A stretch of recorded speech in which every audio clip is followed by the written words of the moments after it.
Bom dia, boa tarde, boa noite a todos. Estamos iniciando a nossa aula 8, a nossa aula de isomeria, o segmento de isomeria. Ok? Nós vimos na última aula, o início de isomeria e nós vimos isomeria plana e geométrica.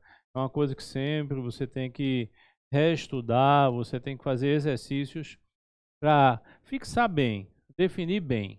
Certo? Então vamos começar lembrando o da aula anterior. Isomeria. Iso igual, meros partes, mesmas partes. Essas partes são referidas à fórmula molecular. Então, o que é isomeria? É o fenômeno em que substâncias que têm a mesma fórmula molecular apresentam uma diferença em propriedades, em alguma coisa.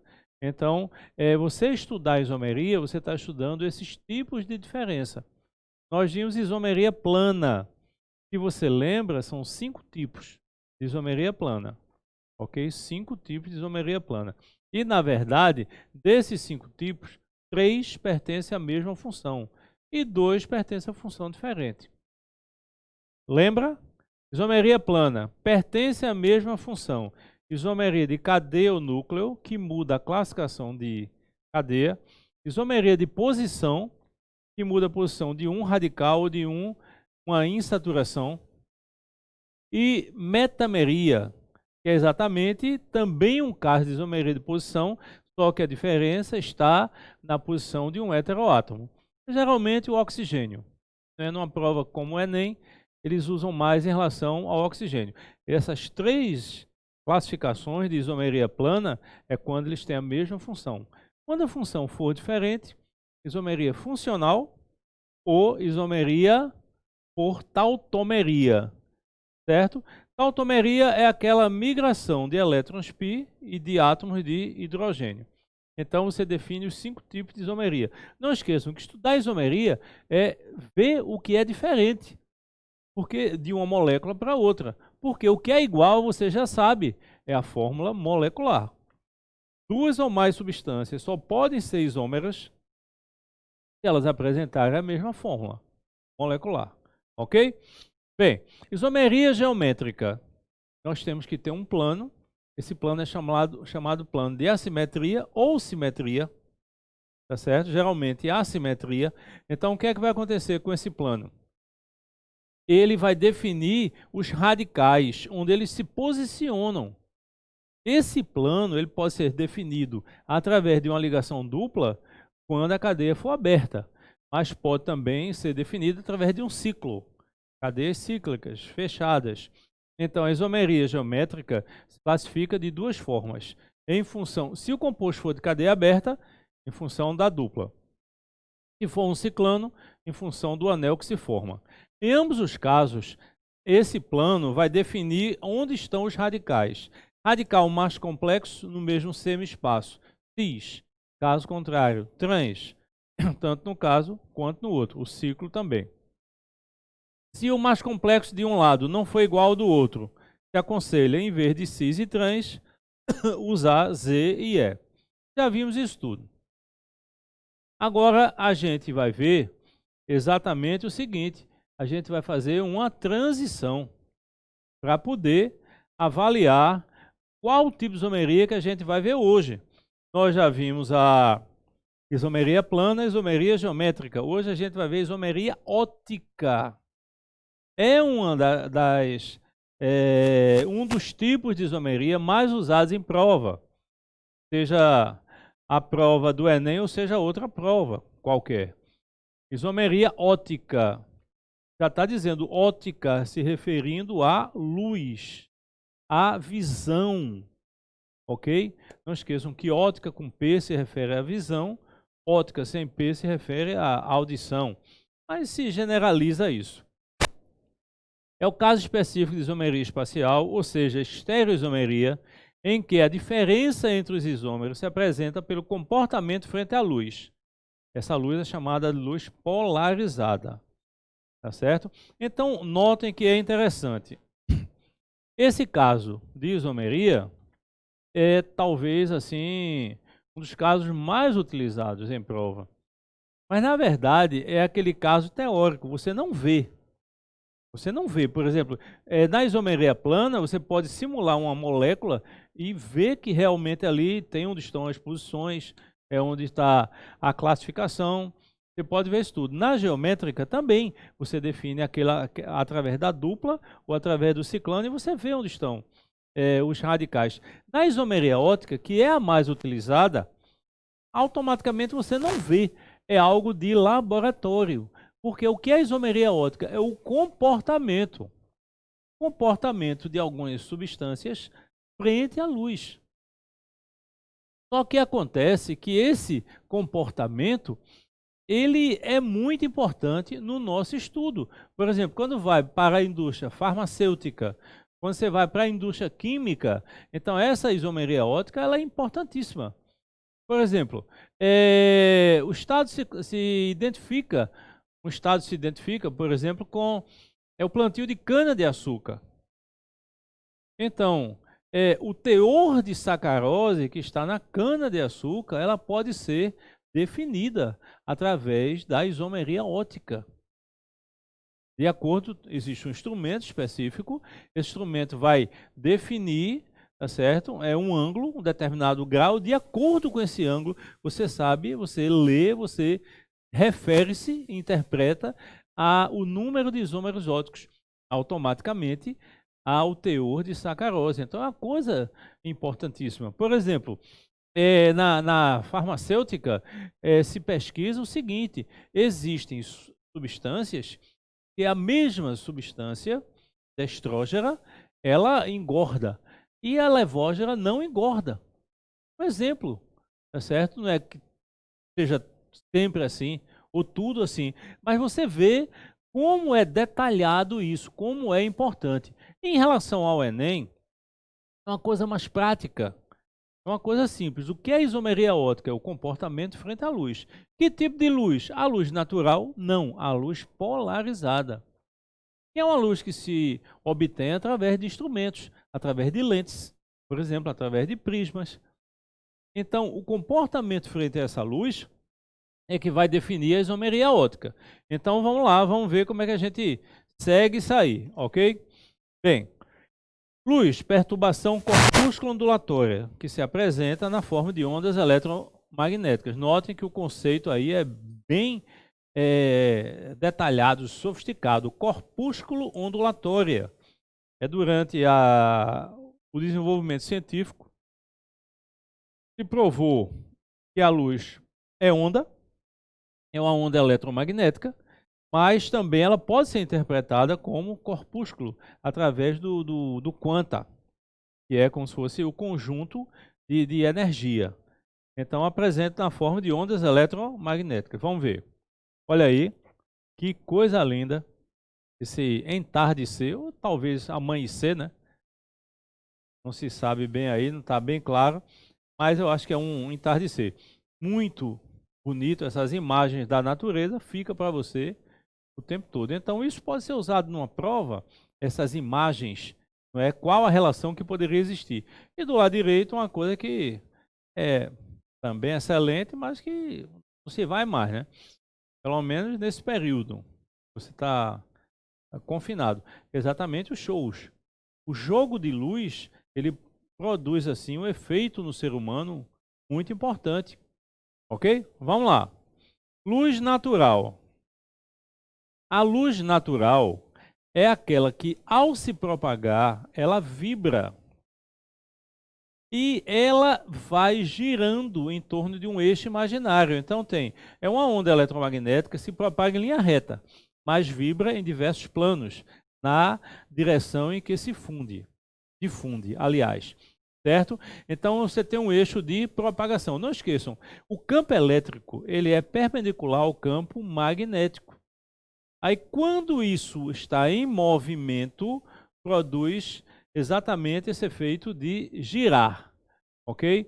Então, observe o seguinte, antes de ver aqui, vamos voltar um pouquinho, insistir ainda nessa luz.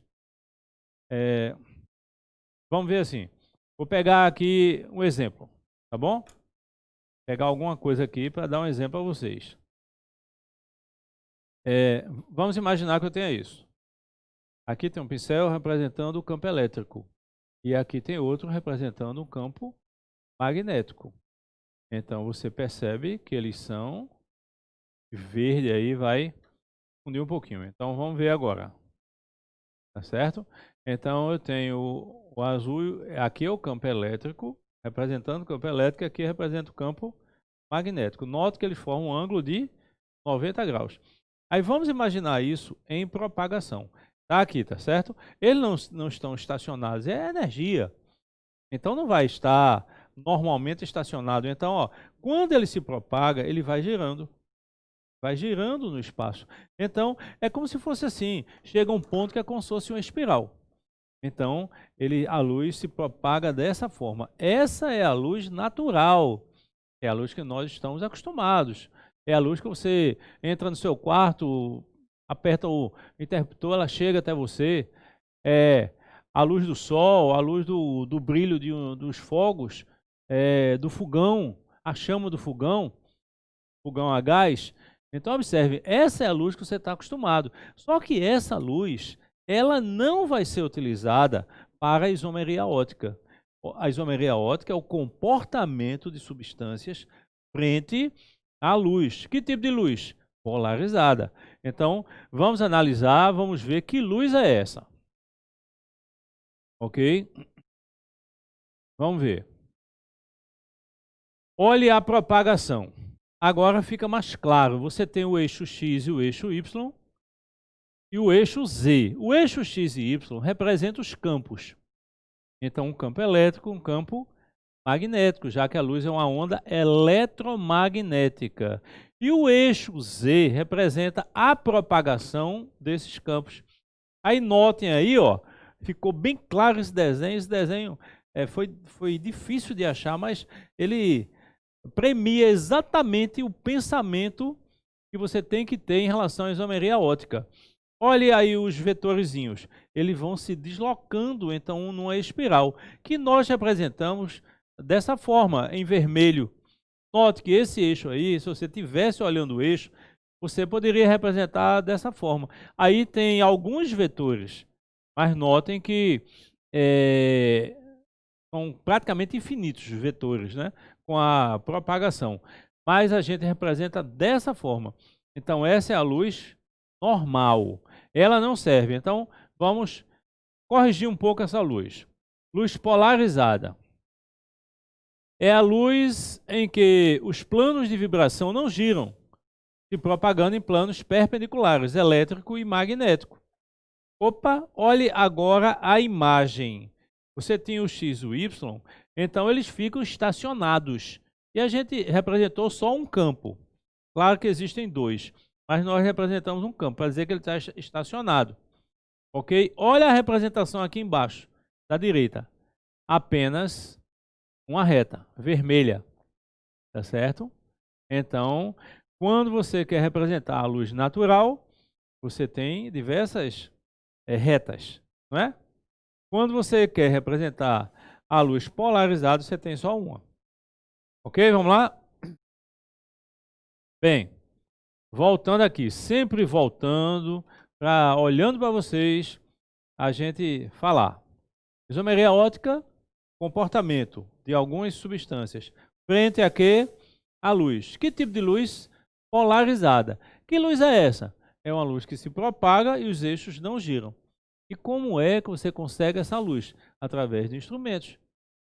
Existem óculos, algumas pessoas devem ter óculos polarizado, a lente polarizada. Ela dá um conforto maior à visão, dependente de ter grau ou não. Então, isso é um estudo em relação à ótica. E é importante. Ok? Vamos lá. Vamos voltar aqui para a gente. Polarizador, como eu falei para vocês. Instrumento em que, através de um prisma ou de uma lente, a luz natural é transformada. Então, notem, lá em cima, você tem a representação dos vetores. Lembram que eu falei que eram diversos vetores representando o ciclo. Então, notem aí as ondas, diversas ondas. Então, no meio, eu tenho uma espécie de lente. O que é que essa lente faz? Ela organiza, ela para o girar da luz nos campos. Então, é a luz polarizada. Então, você só consegue essa luz através de um prisma ou através de uma lente. Bem, vamos lá? Substâncias oticamente ativas. O que quer dizer oticamente ativas? Quer dizer, substância que tem isomeria ótica. Ok? Aí eu pergunto a vocês, o que é que uma substância faz quando ela tiver isomeria ótica? Ela tem a capacidade de girar o plano da luz. É só isso. Dizemos que uma substância é oticamente ativa, ou seja, apresenta isomeria ótica quando desvia o plano da luz. Polarizada, não esqueçam. Então tem a luz, olha lá em cima, polarizada. Ela tem uma solução com moléculas assimétricas, que caracteriza a isomeria ótica. Aí ela provoca um giro. Está percebendo esse alfa? E está percebendo a linha tracejada? E automaticamente ele girou em relação a essa linha. Então produz esse giro. Através desse giro, você sabe o teor de substâncias oticamente ativas que existe na solução, na mistura. Ah, mas é muita coisa. Não, é fácil. Isomeria ótica é luz polarizada. Se a substância tiver isomeria ótica, quando a luz passar, automaticamente vai sofrer um desvio. Vamos fazer um exemplozinho aqui, bem simples. Vamos imaginar, aqui está o mouse, ó. Tá vendo o mouse, né? Esse mouse, vamos simular como se fosse um becker ou qualquer recipiente, e esse recipiente contém uma substância química que apresenta isomeria ótica. Então vamos lá, vou botar aqui, ó. Tá bom aqui? Dá para ver bem? Ó, aqui. Aí eu venho com a luz. Essa luz é a luz polarizada. Notem, luz natural, ela gira. A polarizada não gira. Então, vem para cá essa luz polarizada. Tudo bem. O que é que vai acontecer quando essa luz polarizada passar na substância? Ela gira. Então, olhe como ocorre. Vou levantar aqui que fica mais fácil para você ver. Olha aqui. Vem para cá. Ela vem. Quando passar, gira. Ou para a direita ou para a esquerda. Então, enquanto ela estiver na solução, ela gira. Saiu da solução, voltou para o meio comum. Aí ela volta ao normal. Então, o efeito é esse. Ó. Como se fosse de frente. Agora, vamos lá. De frente, olha aqui. Isso é a luz polarizada. Aí ela vem. Passou na substância que tem isomeria ótica. Gira. Saiu da substância, da solução. Volta ao normal. Esse giro depende do teor. Esse giro pode ser para a direita ou pode ser para a esquerda. Se girar para a direita, a gente diz que a substância é destrógena. Destrógena, direita. Se girar para a esquerda, ela é levógena, esquerda. Entendido? Então pode girar para a direita ou para a esquerda. E você vê isso normalmente? Não. A nossa visão não tem essa capacidade. Então isso é através de instrumentos. Tá certo? Você vai ver exatamente o efeito. Os mais antigos era como se fosse você girar, olhava, aí tinha um botãozinho que você girava, ó. Aí às vezes é como uma sintonia que você está pegando, sei lá, um rádio de pilha. E ninguém usa mais, né? Porque tem um celular. Mas vamos imaginar aquele radinho que você sabe qual é. Aí tem um botãozinho que você vai tentar sintonizar. Então você indo para cima, indo para baixo, vai chegar a um ponto ideal. Exatamente. Tem um instrumento, aí você olha e aqui tem uma capacidade de girar, onde está a lente. Aí automaticamente você girando para um lado ou girando para o outro, a intensidade vai ficando maior ou menor. Vai ficar mais nítido ou menos nítido. Quando você conseguir aquele ponto ideal de nitidez, aí você para. Quando você para, você vai ver qual o ângulo que girou. Então, dá exatamente o ângulo. Isso é um instrumento mais antigo. Hoje em dia, a leitura é feita através do computador. Não é você que lê. Você passa e o computador joga na tela exatamente o ângulo, quanto é, o percentual, tudo. Tá certo? Mas a ideia é essa, da isomeria óptica. Isomeria óptica é uma coisa muito bonita. Então, vamos lá. Vamos passar para cá. Quando o desvio da luz ocorre para a direita, dizemos que a substância é destrógena e representamos por D ou mais. Se o desvio da luz polarizada é para a esquerda, sentido anti-horário, dizemos que a substância é levógena, representada por L minúsculo ou menos. Certo?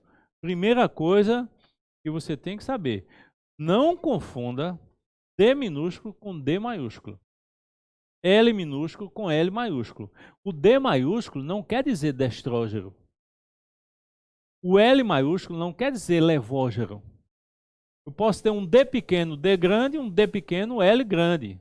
Mas isso aí você vai ver na universidade, principalmente em bioquímica. Então você vai ver essa parte, tá certo? Esse D maiúsculo e L minúsculo, geralmente é em relação a um centro característico na molécula, que pode ser um centro ativo ou não. Então a molécula é toda igual, uma e outra. Só que numa, as duas são destrógenas, que é um efeito da luz. Aí o radical mais complexo, característico dele está para a direita, o outro está para a esquerda. Isso aí é outra história. Por enquanto a gente tem que saber, a gente vai julgar o ângulo que gira essa luz, se for para a direita é destrógeno, para a esquerda levógeno, ok? Vamos lá.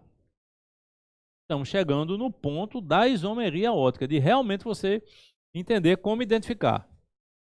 Natureza da atividade óptica, é isso, né? Você está aí assistindo a nossa videoaula, está dizendo, tá ótimo, tudo bem, mas até agora eu não sei como é que a gente chega lá. Bem, retornando. Quando você retornar, retorne em pontos as palavras que definem. Isomeria óptica, comportamento frente à luz. Primeiro ponto. Que tipo de luz? Polarizada. Segundo ponto. Que luz é essa? É aquela luz que se propaga sem girar. Terceiro ponto. Tá certo? Vamos vir para cá, que vocês gostam de ficar olhando para mim, né? Eu também. Ó, então, primeiro ponto, segundo ponto, terceiro ponto. Aí, de repente, veja, primeiro, isomeria óptica, luz e luz polarizada. Quando essa luz passar numa substância, numa solução que tenha uma substância, se essa luz, ao passar, sofrer um desvio, a gente diz que a substância tem isomeria óptica. Se esse desvio for para a direita, destrógeno. Se for para a esquerda, levógeno. Então, até agora, a gente tem isso aí. Então, a natureza da atividade óptica é exatamente isso, né? Então, vamos lá, vamos ver aqui como é que faz. Assimetria. Aliás, foi determinado experimentalmente que as substâncias são opticamente ativas quando possuem assimetria. Então, a assimetria caracteriza a isomeria óptica. Numa prova do Enem, ele pode dar uma molécula grande e perguntar se tem ou não atividade óptica. Você vai ver se em algum ponto existe assimetria. Se existir, tem atividade óptica, ou seja, isomeria óptica. Assimetria cristalina. A assimetria ocorre devido ao arranjo espacial do cristal, substância inorgânica, como, por exemplo, os cristais de quartzo clorado de potássio, brometo de potássio. Isso para a gente não importa tanto, porque a gente está vendo a parte de química orgânica. Mas o que é que importa? É você saber exatamente que se você tiver numa prova e tiver assim uma afirmativa qualquer, vamos imaginar que você foi para uma prova do Enem depois de uma pandemia, depois de estudar pela TV, se acostumou, gostou, aí vai no caderno, vai no nosso caderno avaliando, aí de repente você vai para a prova de química. Chega lá na prova de ciência da natureza, química. Tinha 15 questões de química.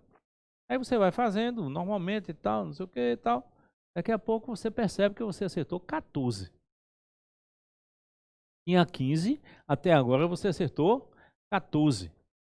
Aí você diz, é difícil? Claro que é difícil. Para os outros, para você, não. Para você que está estudando, está acompanhando, vai cada vez revisar mais? Claro que não. É possível. Acredite nisso. Tá certo? E acaba com essa história. Não, eu passo no ano que vem, no outro ano. Nada disso. Se prepare para passar agora. É agora que você tem que passar. É agora que você merece passar. Tá certo? Pelo estudo que você está tendo. E pela percepção que você está tendo. Então você acertou 14 e tem lá uma última questão de isomeria, uma questão teórica. Certo?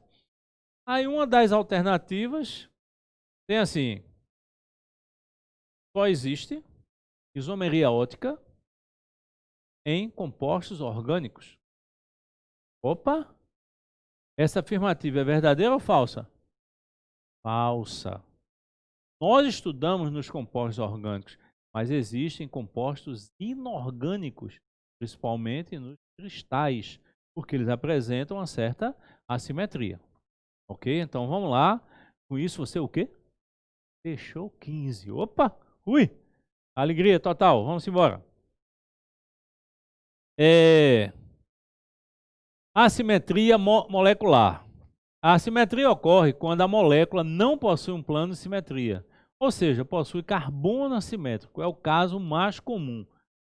Tá certo? Então, se você quer saber a isometria, a assimetria molecular, você tem algumas opções. Qual a primeira? Carbono assimétrico. É o mais comum, é o que todo mundo sabe. Quais as outras? Se o composto for cíclico, assimétrico, isômeros trans, ou ainda em derivados alênicos, a gente vai ver o que é um aleno. Tá certo? Então, são 3 casos. Opa! Você já está sabendo mais do que a média. A assimetria molecular não existe apenas, tá certo? Com carbono assimétrico. É o principal. Mas tem 2 outros casos que não tem carbono assimétrico. São os ciclanos trans e são os derivados alênicos. Opa! Então, você já sabe que a isomeria ótica pode ter em compostos orgânicos, mas também pode ter em compostos inorgânicos. Você sabe que a assimetria molecular, ou seja, a isomeria ótica, ocorre principalmente com a presença de um carbono assimétrico, mas também tem casos que não. Então, vamos ver, vamos fixar bem isso, tá certo? Você vai estudar bem isso aí, vamos ver. Carbono assimétrico, que tanto eu falei, mas eu tenho certeza que você já sabe. Primeiro, ele tem que ser saturado. Se o carbono tiver uma ligação dupla, ou 2 duplas, ou uma tripla, ele jamais será assimétrico. Ele só pode ser assimétrico se ele só tiver ligações simples, se ele for saturado. Está ligado a 4 radicais diferentes entre si. É representado por C asterisco. Então, notem o desenho, ó, R1, R2, R3, R4. Esses R's aí são todos diferentes entre si. Então, isso caracteriza o carbono assimétrico. Ok? Vamos lá? Pares de moléculas com atividade ótica apresentam imagem especular invertida e não são superponíveis, caracterizando a quirilidade, moléculas quirais. Bem, quiral quer dizer mão, certo? Como é que se chama a arte de ler a mão? Quiromancia. Então, quiral. Os cientistas escolheram alguma coisa que representasse a simetria. Pega a mão. Por quê? Porque a mão não tem como você dar um corte e dividir em 2 partes iguais, simétricas. Tem como. Se você cortar os dedos aqui, ó, meu não, viu? Cortar o dedo, aí ficou do mesmo tamanho.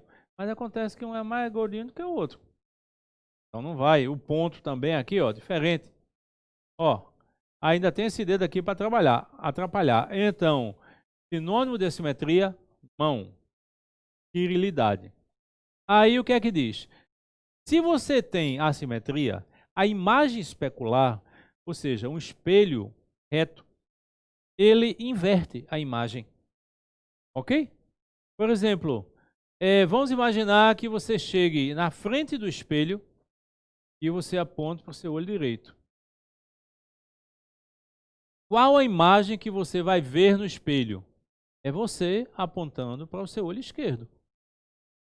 Ela inverte. Então, isso caracteriza a espécie ser assimétrica. Você vem no carro, dirigindo. Tem um espelho do carro, ótimo. Atrás tem uma ambulância, a polícia, bombeiro. Você já percebeu que na frente esses números geralmente são escritos invertido? Por quê? Porque quem está na frente do carro tem um espelho plano. Se ele olhar no espelho plano e o nome estiver certo lá no carro, ele vê invertido. Então, às vezes, não dá para identificar. Aí o que é que faz? Eles colocam o nome invertido. Quando aparecer no seu espelho, aparece o nome certo. Então, a imagem especular é invertida quando a espécie for assimétrica. Qual o exemplo disso? A mão. A mão, assimetria total. Ó, não tem como. Tá certo? Bem, a minha é um pouco grande, eu reconheço, mas qualquer mão. Vamos ver. Transição. Pares de moléculas. Notem aí a relação especular invertida. Bem, vamos ver quais os casos da isomeria óptica na química orgânica. Primeiro, composto com carbono assimétrico, que é o que a gente está estudando. Se tiver um carbono assimétrico, todo composto orgânico com apenas um carbono assimétrico, ele apresenta 3 isômeros ópticos. Um destrógeno, um levógeno e o outro racêmico. Aí você faz racêmico? Putz, que nome é esse? Vem de racemos. E o que é racemos? Cacho de uva. É? É. Você chega para sua namorada e liga para ela. Diz, olha, estou levando racemos. Ela vai entender. Está levando uvas para ela. Ó, que legal. O que é que tem a ver a uva com isomeria? Uma das primeiras pesquisas sobre a isomeria foi no suco de uva. Porque tem um teor de açúcar considerável. E açúcar, os carboidratos, eles apresentam atividade óptica. Por quê? Porque são moléculas assimétricas. Já estou vendo a questão do Enem. Uma molécula grande, enorme.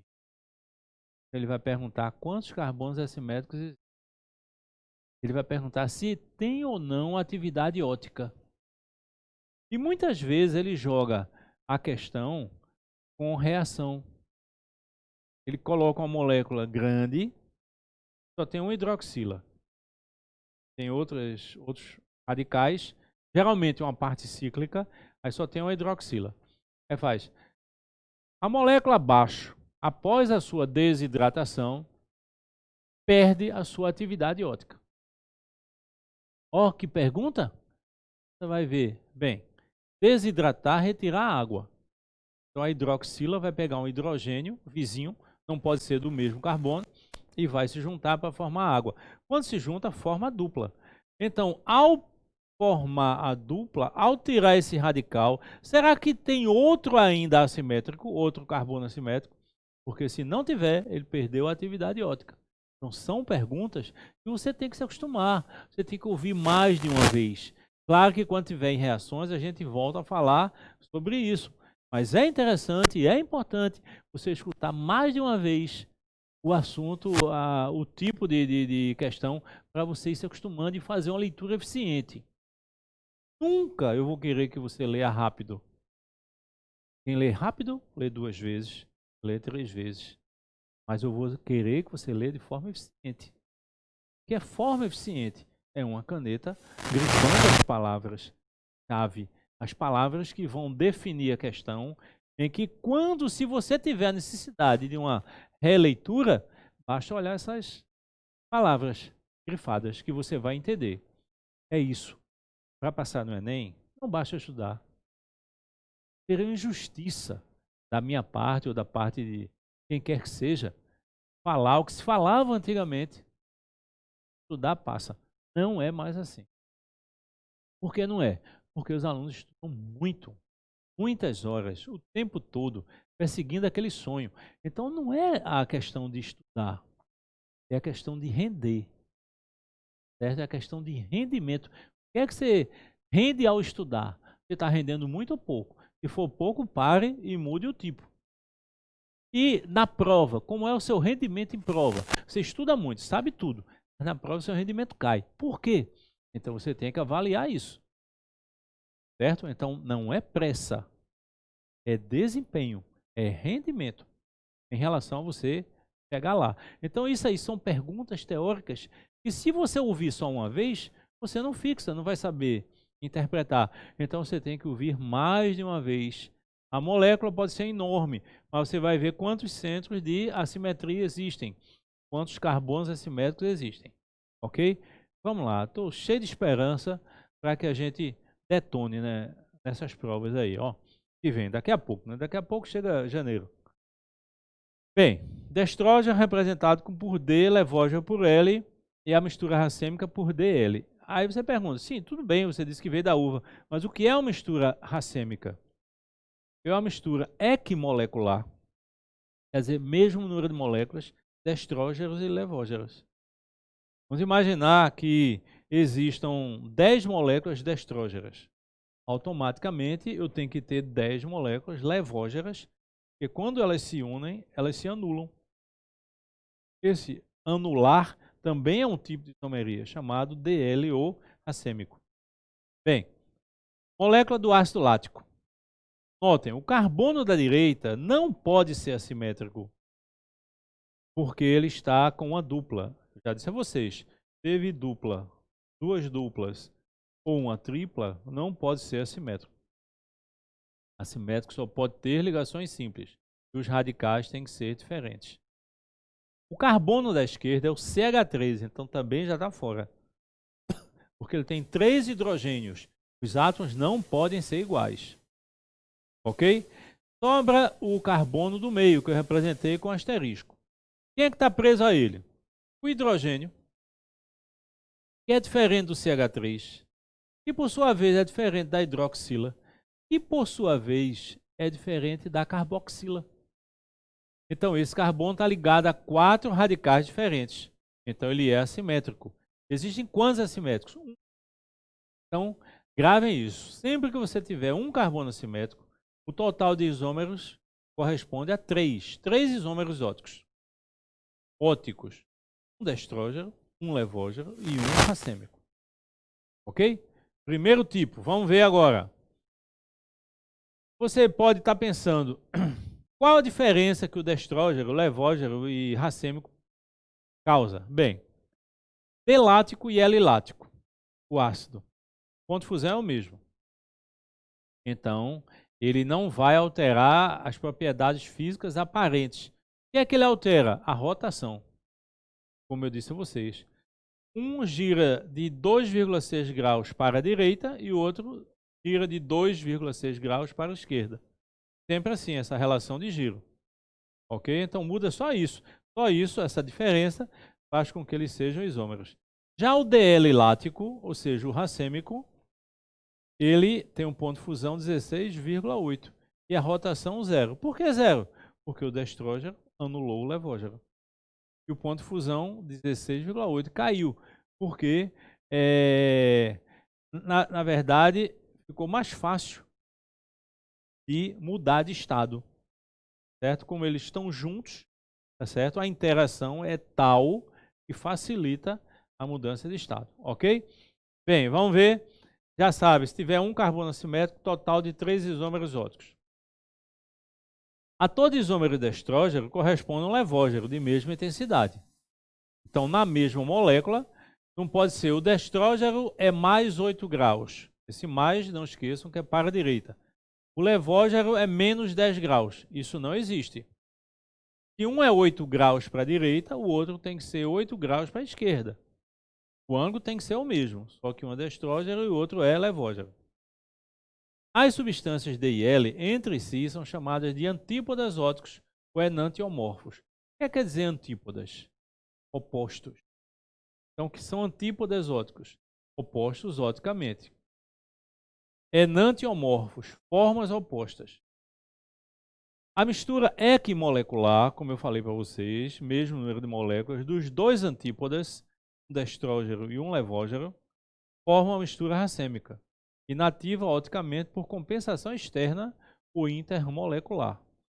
Aí você diz, estava bonzinho, mas agora já vem esse negócio de compensação externa. O que é isso? Vou usar os pincéis, tá bom? O que é que vocês estão vendo na minha mão? Substância destrógena. E agora? Vocês estão vendo seu isômero levógeno. Então esse é o destrógeno e esse é o levógeno. Não esqueçam que o ângulo, o valor numérico do ângulo é o mesmo, só que um é para a direita e o outro é para a esquerda. Se eles encontrarem, o que é que vai acontecer? O destrógeno, o da direita, vai anular o da esquerda. Então notem que essa anulação de ângulo, ela é externa.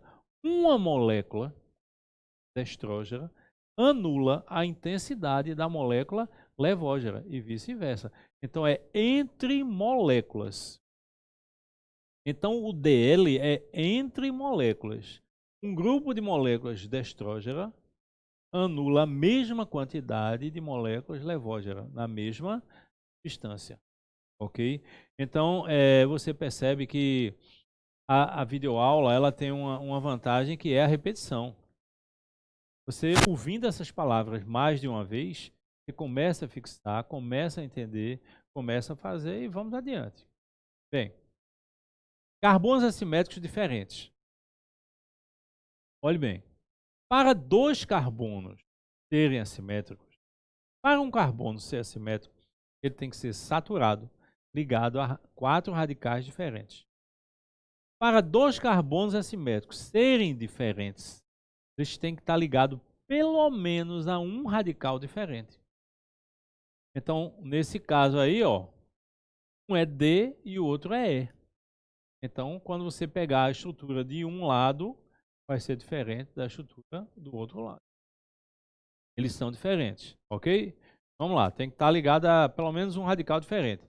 Quando tiver carbonos assimétricos diferentes, você, para encontrar o número de isômeros óticos, você usa uma fórmula chamada fórmula de Van Hoff. Esse Van Hoff está em todo canto. Mas é isso aí, cientista. Podemos determinar o número de isômeros de um composto orgânico que apresenta carbonos assimétricos diferentes pelas expressões abaixo. Certo? Mais importante, primeiro, 2 elevado a n. 2 elevado a n é o número de isômeros óticos ativos. O que quer dizer ativo? Quer dizer que ele pode desviar para a direita ou desviar para a esquerda. Certo? Tudo bem. A quantidade é a mesma, sempre. Então, os isômeros ativos sempre é um número par. Certo? Não esqueçam que a base é 2. Mas o N pode ser 0? Não. Se for 0, não tem isomeria.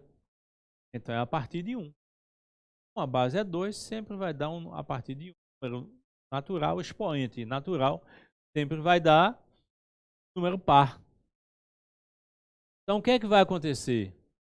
Se é um número par, você divide ao meio.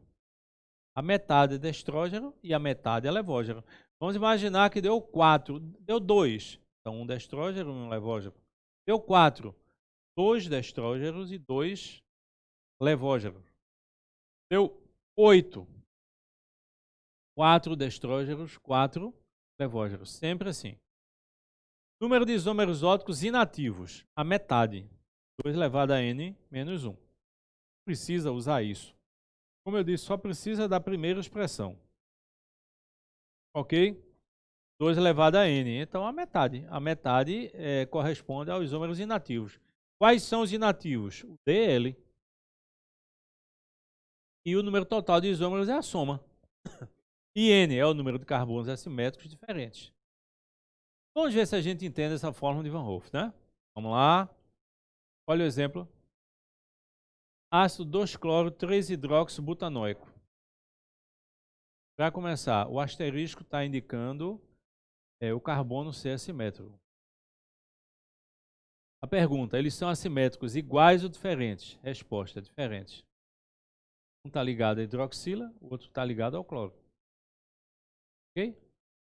Aí, veja bem, existem quantos? 2. Então, o N é igual a 2. Olha aí, abaixo do nome que foi que eu coloquei. Pode colocar aí no seu caderno. N é 2. 2 elevado a N, 2 elevado a 2. 2 elevado a 2 é 4. Eu usei a outra expressão para ver a metade, mas não precisa disso. É sempre a metade, como a base é 2, então deu 4. A metade é 2. Então, veja bem, isômeros ativos, 2 elevado a N. Quanto é? 4. Desses 4, 2 são o quê? Destrógeros e 2 são levógeros. Sempre assim. Os inativos, a metade também. Ok? Então eu tenho 4 isômeros ativos e 2 inativos. Não esqueçam que numa prova de vestibular, ele pode perguntar qual o número total de isômeros óticos. Mas ele pode perguntar qual o número de isômeros destrógeros, ou levógeros, ou racêmicos. Então, nesse caso, 2, 2 e 2.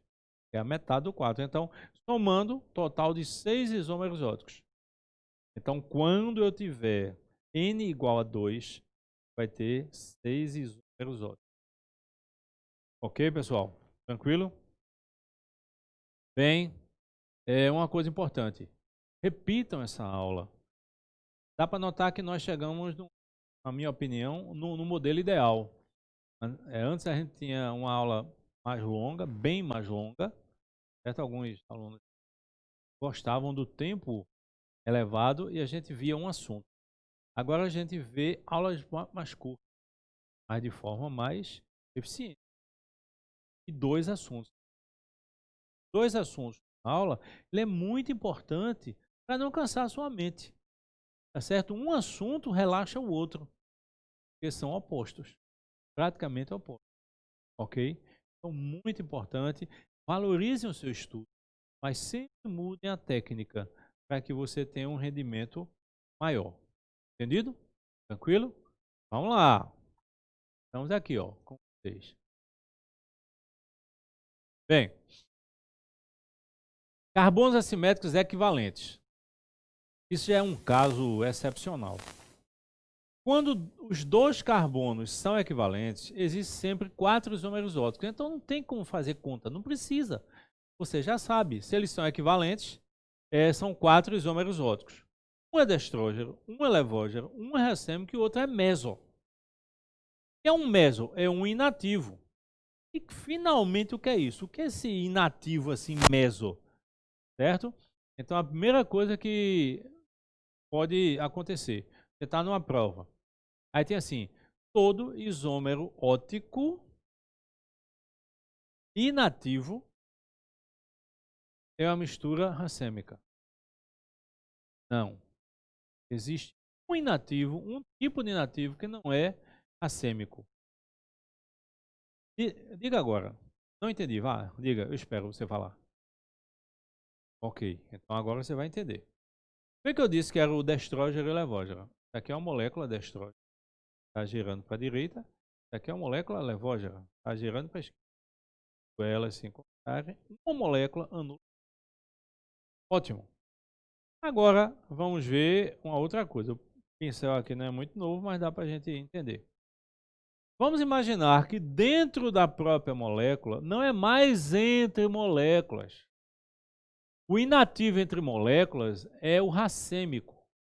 Mas aqui não é mais entre moléculas. Aqui é dentro da molécula. Um carbono desvia para a direita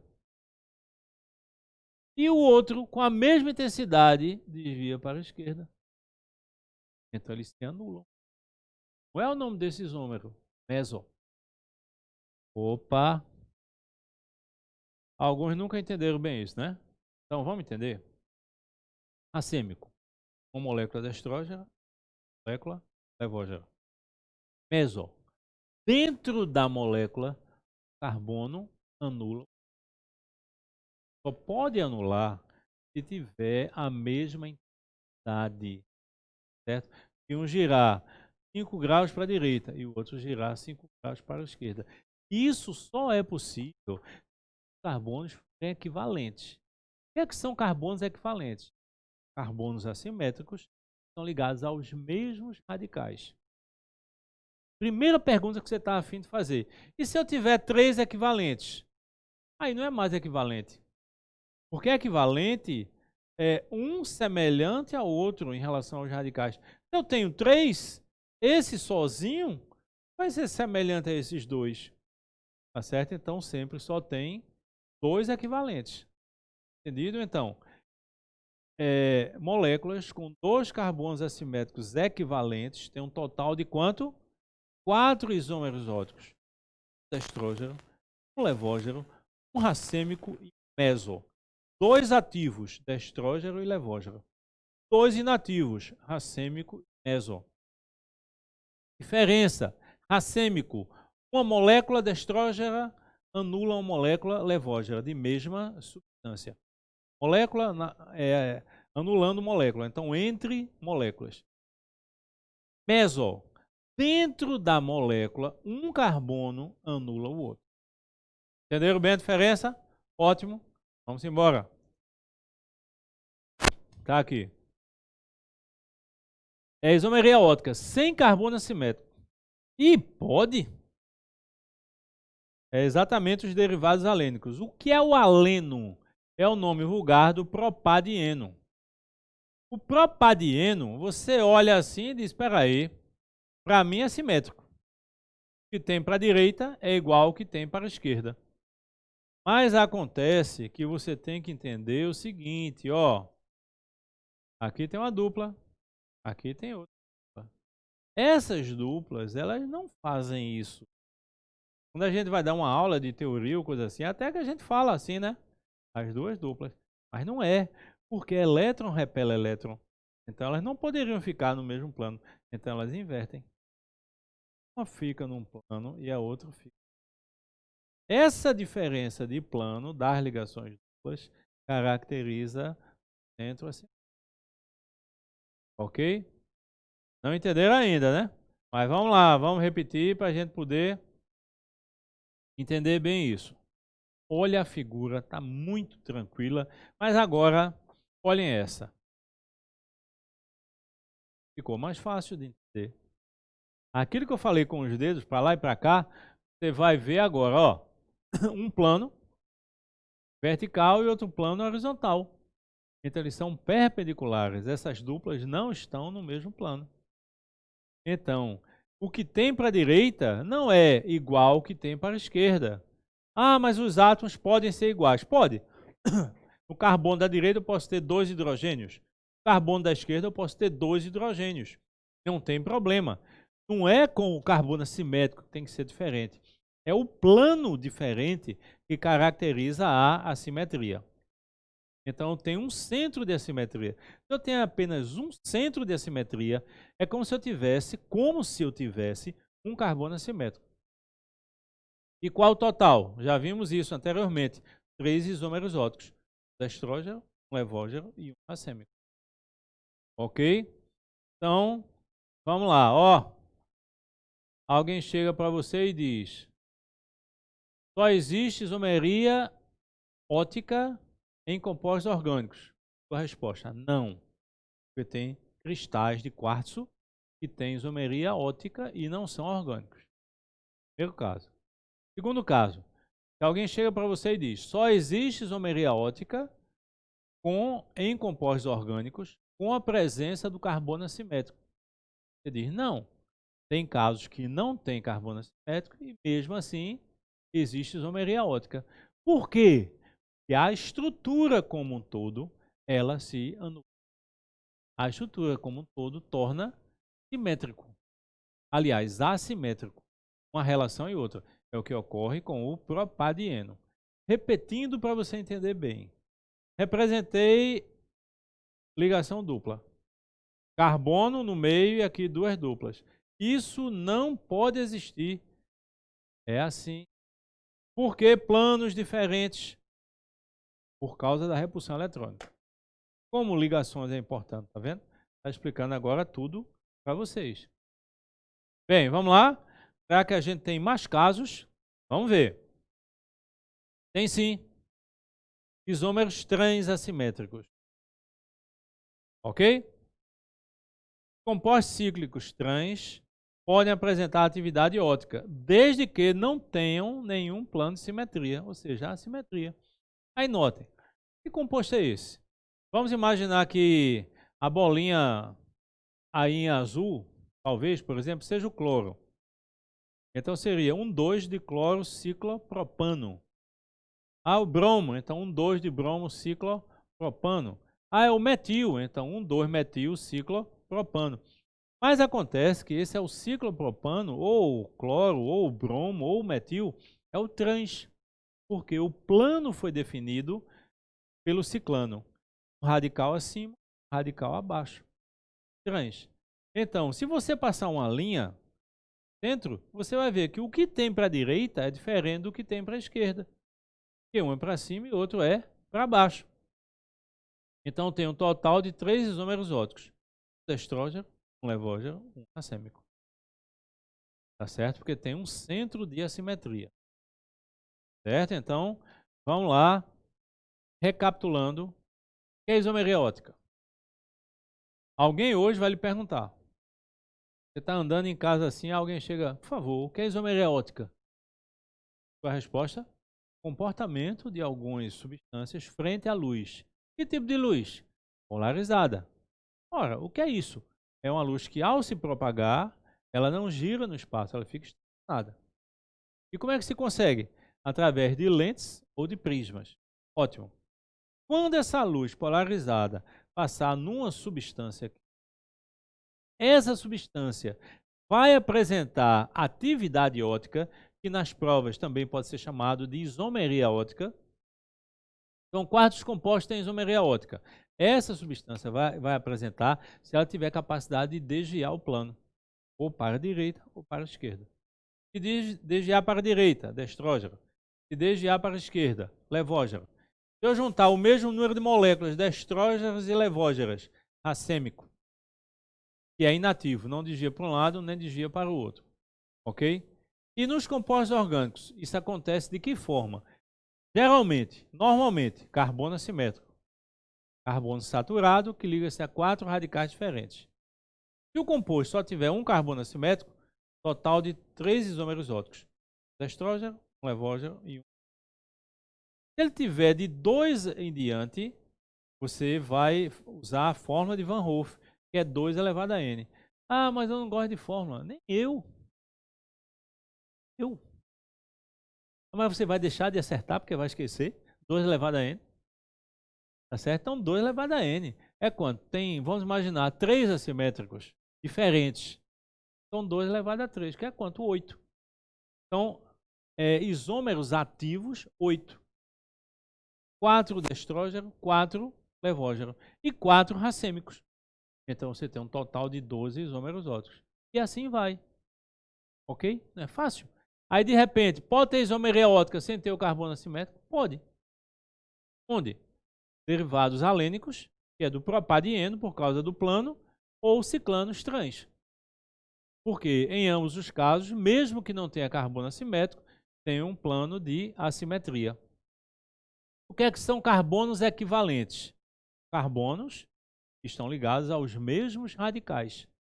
Eles são assimétricos, mas são assimétricos equivalentes. Ok?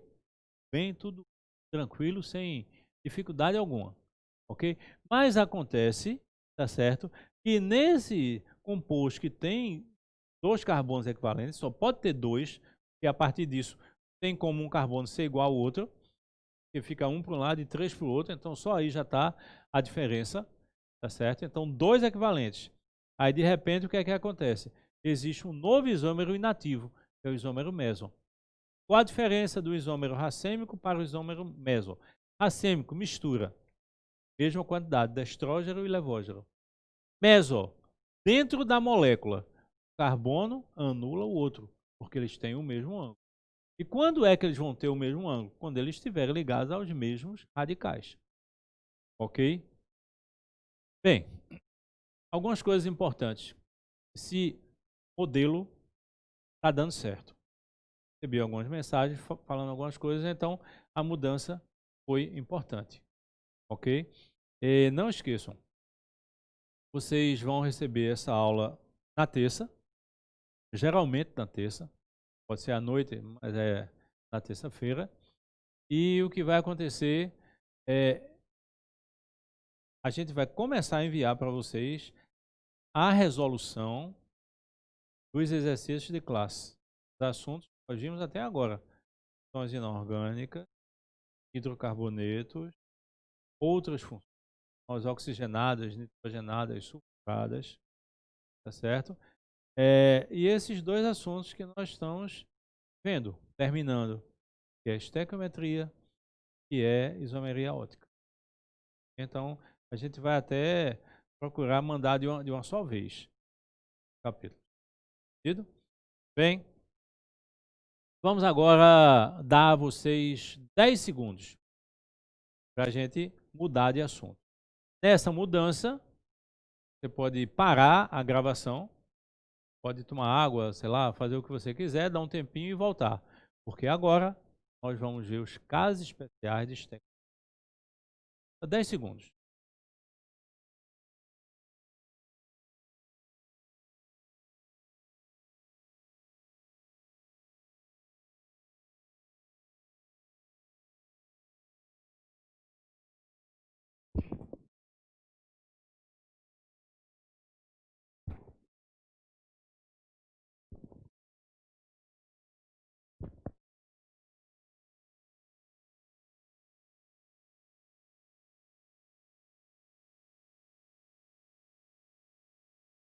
Olha eu aqui de novo. Olha o ambiente, já mudou. Reações caracterizando a estequiometria. Antes de começar a estequiometria, alguns alunos mandando mensagem dizendo: puxa, é tão fácil, é só isso. A essência, sim. A variedade de problemas, não. Você vai ver no caderno que existem assuntos assim bem complexos, questões bem complexas. Mas a isomeria é simples, é A está para B, C está para D. Exemplo. Não esqueçam que é fruto de uma proporção. Então não tem por que ter medo. O que você sabe de mol, você vai aplicar nas reações. Só que você vai aplicar em função dos coeficientes, que é o número de moles. Então fica simples. Nós vimos leis, na última aula, duas leis ponderais que se referem às massas, que foi a lei de Lavoisier e a lei de Proust. E nós vimos os casos de isomeria. O que é isomeria? É uma previsão de quantidade, geralmente é em massa. Eu disse até a vocês que perdesse esse vício, transformar tudo para massa, para depois transformar para o que se pede. Não é bem assim, ok? Então o que é que vai acontecer? Mas fica simples. Isomeria massa-massa, que é o mais comum. Deu a massa de um, pede a massa do outro. Alexandre, tem que ser um do reagente ou do produto? Não. Pode ser os dois dos reagentes, pode ser os dois dos produtos. Pode ser reagente e produto, que é o mais comum. Ok? Aí você vai ver o coeficiente. Se é massa com massa, você vai escrever a massa molar e comparar. Massa com massa, massa-volume nas CNTP. Se não for nas CNTP, você acha o número de moles, faz uma regra de 3 em função do número de moles e aplica a equação de Clapeyron. Volume com volume, que só depende dos coeficientes. Massa e número de partículas.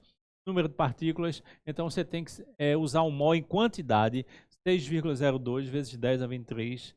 Mas assim, tá bom, tá fácil de você pegar junto. Mas agora a gente vai ver casos especiais. Então já começa a dificultar um pouco. Nada de impossível. Mas sempre muito atento ao que a gente tem que fazer. Vamos lá? Ainda está aqui a química orgânica, que é tão importante. Certo? Aí, ó, vamos ver aqui.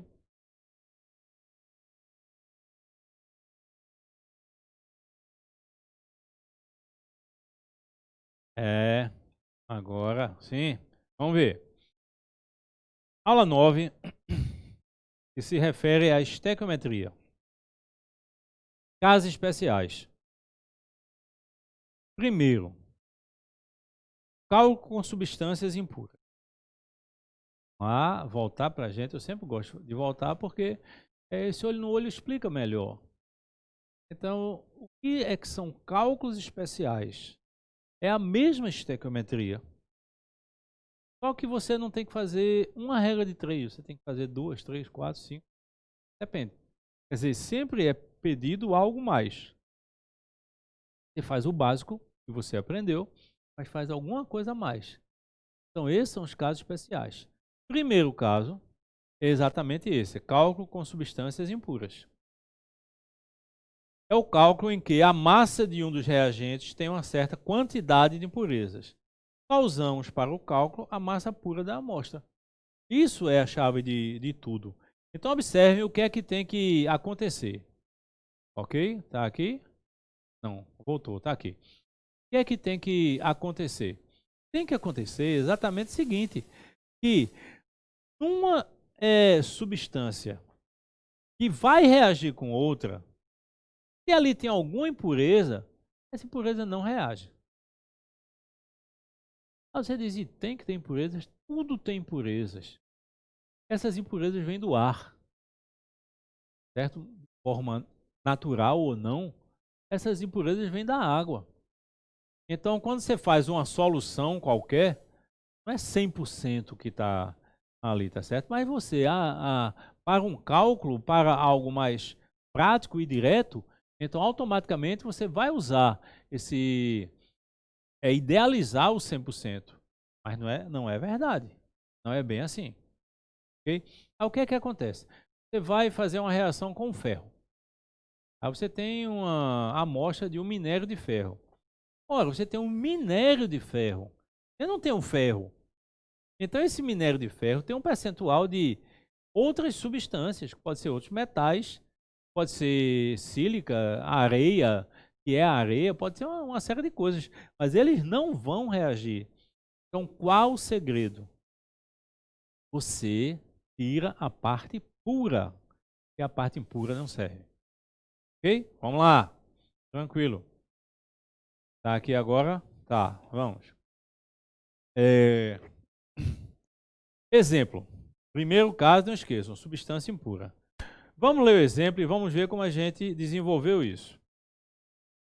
Partindo-se de 8 gramas de carbonato de cálcio, CaCO3. Opa! O que é que vocês lembram? Como é que eu falei para vocês? Toda substância que tiver CO3 nas reações, ela tende a formar quem? CO2.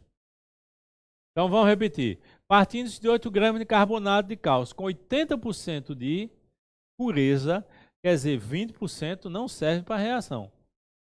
Qual a massa de sulfato de cálcio formada? É uma estequiometria massa com massa. A reação está dada, está aí embaixo dada. Só que tem um problema. Qual a massa dada? 8 gramas do carbonato de cálcio. Eu vou usar 8 gramas? Não. Por que não vou usar 8 gramas? Porque só 80% é puro. E os outros 20%? Não importa. O que importa é que não reage. Então, qual o segredo das substâncias com impurezas? Você retira só a parte pura. Então, dos 8 gramas, eu retirei 80%. Fiz a regra de 3, que não precisava, claro, mas eu montei para você ver a sequência. 8 gramas é a amostra total, 100%, e 80% é a amostra só do carbonato de cálcio. Então, 80% de 8, 6,4 gramas. Aí eu vou para a reação. Uma outra coisa que eu chamei bem atenção para vocês é o seguinte. Na reação, tem que respeitar o número de moles. Tem que ver se ela está ou não balanceada. Cada coeficiente é um número de moles. Essa equação está balanceada. Outra coisa, você grifa apenas o que ele deu e o que ele pede. A reação tem 5 substâncias, mas você só vai se referir a 2. Foi a que ele deu a quantidade e a que ele pede a quantidade. 8 gramas que ele deu foi de quem? Carbonato de cálcio. Então eu marco lá, eu grifo carbonato de cálcio. Aí tem 80 pureza, a massa de sulfato de cálcio. O pedido é o sulfato de cálcio. Aí eu grifo sulfato de cálcio. Aí, veja bem, como é a questão massa com massa, eu vou escrever as informações molares. Quanto é um mol do carbonato de cálcio? 100 gramas. Por que 100? Claro, você poderia fazer essa parte, mas como a gente está fazendo mais direto, não tem problema. Oxigênio é 16. Vezes 3 dá 48. Carbono é 12. 48 com 12, 60. Cálcio é 40. 60 com 40, 100. Então a massa molar do carbonato de cálcio pode ser chamado de calcário, de uma série de coisas, em gramas. Vamos ver o sulfato de cálcio. Oxigênio é 16 vezes 4, 64. Enxofre, 32. Dá 96. Com 40, 130. Então, qual a massa molar do carbonato de cálcio? Em gramas. Qual a massa molar do sulfato de cálcio? 130 gramas. Qual a massa que foi dada? 6,4 gramas, porque é 80% do 8. Então eu escrevo 100 está para 136, 6,4 está para x. Fazendo a regra de 3, 6,4 vezes 136 dividido por 100. Aí dá quanto? 8,704 gramas do sulfato de cálcio. Então a pergunta é, partindo-se de 8 gramas do carbonato de cálcio, com 80% de pureza, qual a massa do sulfato de cálcio formada? Resposta, 8,704 gramas. Dê uma olhada nessa resolução. 4 segundos para olhar a resolução.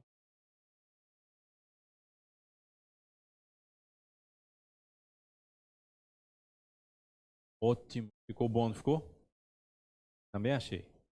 Eu estou dando assim 2 exemplos, em geral, para cada um. Ele já está aí. Tem a impressão que nesse instante todos estão com o caderno. Ok? Vamos lá. Letra B. A hematita, usada na obtenção do ferro, contém 70% de óxido de ferro 3. Qual é a quantidade de ferro obtida a partir de 1 tonelada de hematita? Entendido? Aí veja bem, mais uma vez é um caso de substância com impureza. Porque só 70% é do óxido de ferro 3. Aí o que é que eu faço? 70% de 1 tonelada, que eu armei a regra de 3, também não haveria necessidade. 0,7 vezes 1, 0,7 toneladas. Alexandre, precisa passar para quilo? Precisa passar para grama? Bem, se fosse a questão de ABCDE, você iria olhar nas opções qual a massa, qual a unidade que ele está usando e transformaria. Ou então faria tudo com tonelada e no fim você iria transformar. Então veja, a reação está dada e essa reação está balanceada. Mais uma vez, reação dada e balanceada. Grifo, o que ele deu e o que ele pede. O que ele deu? A hematita usada tem 70% de óxido de ferro 3. Então, ele deu a massa do óxido de ferro 3. Aí eu tenho 1 mol do óxido de ferro 3 corresponde a 160 gramas. Por quê? Claro que você poderia fazer a parte, volto a dizer isso, mas a gente pode fazer na própria molécula. Oxigênio 16 vezes 3, 48. Ferro 56 vezes 2, 112. 48 com 112, 160. Dá para 2 moles de ferro. Qual a massa do ferro? 56. 2 moles, 2 vezes 50. 0,7 toneladas está para X. Você pode ficar em dúvida. Você diz, ora, em cima não está em grama, embaixo não tem que ser em grama? Não, porque você corta a unidade. Veja como eu armei. X é igual a 0,7 toneladas vezes 2, porque tem 2 moles, vezes 56 gramas, que é a massa molar do ferro, dividido pela massa molar do óxido férrico, que é 160 gramas. Quando você estiver olhando essa regra de 3, o que é que você faz? Corta grama com grama. Sobrou o quê? Tonelada. Por isso que não tem importância. Grama está para grama, tonelada está para tonelada. Então a resposta, a hematita usada na obtenção do ferro, 70% de óxido de ferro 3. Qual a quantidade de ferro obtida a partir de 1 tonelada de hematita? Qual é? 0,49 toneladas. Então, notem que, nesse caso, o rendimento é mais ou menos 50% do que você tinha na obtenção, né? Você partiu de 1 tonelada do minério e vai obter 0,49, quase 0,5 toneladas do ferro. Aí colocou óxido do ferro. Não é. É só do ferro. Viu? Não esqueçam disso. Coloquem entre parênteses aí, foi um pequeno erro do PowerPoint. Ferro. Né? E não esqueçam o seguinte. Qual o país que é dinâmico, que tem uma quantidade muito grande na produção de ferro? É o Brasil. O Brasil se destaca na produção de ferro, na produção de alumínio e de outros elementos, certo? Não tanto quanto outros países, mas ferro e alumínio ou é primeiro ou é segundo, ou é primeiro ou é segundo, tá certo? No mundo todo. Isso é muito bom, né? Já que a gente precisa muito do alumínio, já que a gente precisa muito do ferro. Lembrando que o alumínio é uma das substâncias que é mais fácil de reciclar. Não é reutilizar. Olha a diferença nessas duas palavras. Reutilizar, você pegar o que está feito e usar outra vez. Reciclar é você procurar voltar à origem, caso ele metálico, alumínio metálico, para poder usar em outras coisas. O alumínio é extremamente reciclável. Isso é muito bom. Está fácil. A estequiometria, que era um bicho, não está mais simples. Basta você ter a reação, grifar as substâncias e fazer essa regra de 3. Casos comuns ou casos fora do normal que a gente usa por exemplo, impureza. Mas é a mesma coisa anterior. Você só tem que colocar a massa pura. A impura não vai reagir. Tá fácil. Tá legal, vamos adiante. Bem, vamos lá. Passando. Vamos ver. Ó. Rendimento de uma reação. Isso é importante. Entenda. Nada que você faz na vida é procurando um rendimento abaixo de 100%. Você sempre procura o rendimento máximo. Se você não procurar o rendimento máximo, então você já está sofrendo uma queda natural. É como a relação de notas. Você tem que procurar sempre o máximo. Mas a gente sabe que a gente procura, a gente se prepara, mas é muito difícil do rendimento máximo. Tanto em relação à prova, em relação à nota, quanto na sua vida prática. Tá certo? Na indústria, principalmente, não é 100%. Aí você diz, por que não é 100%? Porque há desperdício na forma no trajeto, desde a matéria-prima até o produto final, então vai se perdendo, mas já se calcula com isso, tá certo? Com essas perdas. Então, automaticamente, você vai perceber o que é o rendimento da reação. E o rendimento sempre está associado com 100%. Então, se você quiser o rendimento de uma reação, você tem que procurar o 100% para poder comparar com o que ele deu. Como eu disse, esses casos especiais não é direto uma regra de 3, geralmente 2 ou 3. Ok? Vamos lá. Estou empolgado porque pelas mensagens que eu recebi, alguns alunos estão aprendendo bem isso aí. E aprender bem. Aí pega os exercícios que eu vou mandar, compara, tá certo? Vê os exercícios, manda para mim quais exercícios que você quer que eu resolva aqui, que a gente vai resolver, ok? Vamos lá, estamos juntos e não é junto na boca não, é de verdade, certo? Não, eu quero muito que vocês passem, vocês querem muito passar, pronto, só isso já basta. Vamos lá? Olha essa questão, como é interessante. Ela diz assim, rendimento. Ocorre quando a quantidade de um dos produtos é inferior à quantidade prevista com o cálculo estequiométrico. A maioria das reações ocorre isso. Quando ele não fala, você admite um rendimento de 100%. Não quer dizer que na prática seja, você admitiu. A quantidade estequiométrica sempre equivale a 100%. E a quantidade estequiométrica é aquela que você acha através da regra de 3. Enquanto a massa obtida equivale a um percentual qualquer, que é o rendimento da reação. Você tem que fazer duas continhas. Olhem o texto. Tratando-se 0,5 kg de nitrato de potássio por solução de ácido sulfúrico quente, foi obtido 280,62 gramas do ácido nítrico. Qual o rendimento da reação? Opa! A essa altura, você pode ficar um pouco em dúvida. Você diz, espera aí. Ele deu o reagente, ele deu o produto. Eu vou achar o quê? Às vezes você não pensa assim, né? Ele deu 0,5 quilos, ou seja, 500 gramas, e ele diz que obtém 280, aproximadamente, 280,62 gramas. Quando isso acontecer, o rendimento sempre é aplicado nos produtos. Sempre.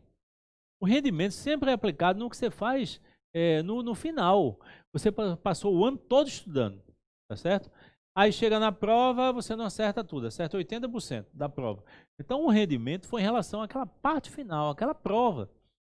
Então, o cálculo de rendimento é em relação ao final da reação, que é o produto.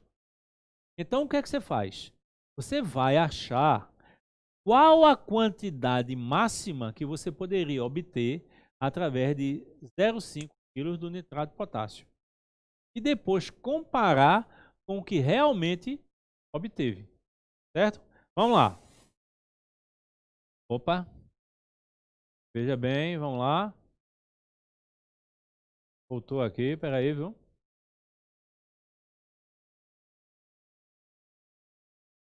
Olha aqui, ó.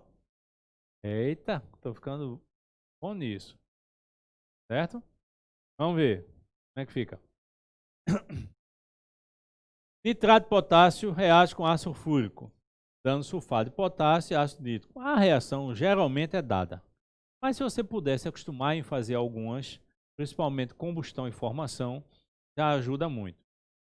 Ele deu 0,5 kg do nitrato de potássio, que corresponde a quanto? 500 gramas. Então vamos lá. O balanceamento está feito? Tá. Tá certo? Tá. 2 moles do nitrato de potássio. Quanto é 1 mol em massa do nitrato de potássio? Oxigênio é 16 vezes 3, 48. Com 14, 62. Mais 39 do potássio, 101. Então, 2 vezes 101. Do outro lado, ácido nítrico. 16 vezes 3, 48. Com 14, 62. Mais 1 hidrogênio, 63. Vezes 2, que tem os 2 moles. Então, 202 gramas de um lado, 126 gramas do outro.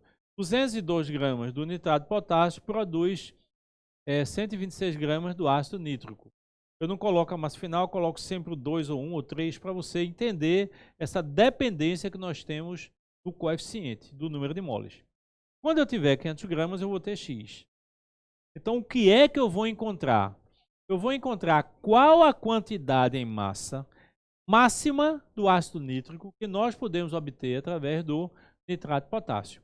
Através de 500 gramas do nitrato de potássio. Fazendo a conta, nós encontramos 311,9 gramas. Opa! Então você olha e fala assim, e agora? O que é que eu faço?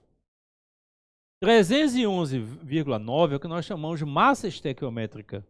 O que é a massa estequiométrica? É aquela que corresponde função dos coeficientes, exatamente. É a quantidade máxima que você pode obter. Então, quando eu usar 500 gramas do nitrato de potássio, no máximo, eu posso obter 311,9 gramas do ácido nítrico. Mas ele diz que obtém 280,62. Agora é que eu vou usar a massa que ele deu para os produtos. 311,9 é o máximo, então corresponde a 100%. 280,62 corresponde a um rendimento, que é o Y. Fazendo a regra de 3, nós encontramos 89,97. E nós podemos arredondar para 90%. Então, qual o rendimento da reação? 90%. Vamos entender melhor. Partindo de 500 gramas do nitrato de potássio, nós podemos obter 311,9 gramas do ácido nítrico. Mas não é isso que é obtido. É 280,62. Então, nesse caso, a reação não teve um rendimento de 100%, e sim de 90%. Olha aí, vou deixar alguns segundos. Embora em casa você possa parar a gravação, né? Para anotar, para repetir. Uma boa forma de estudar é repetir o que a gente já fez. Você sozinho, você coloca um papel em cima das respostas e tenta fazer sozinho, ok? Vamos lá.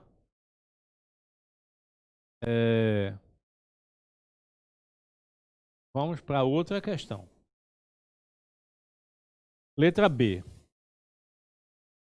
O nitrogênio, N2 é o gás nitrogênio, pode ser obtido pela reação abaixo.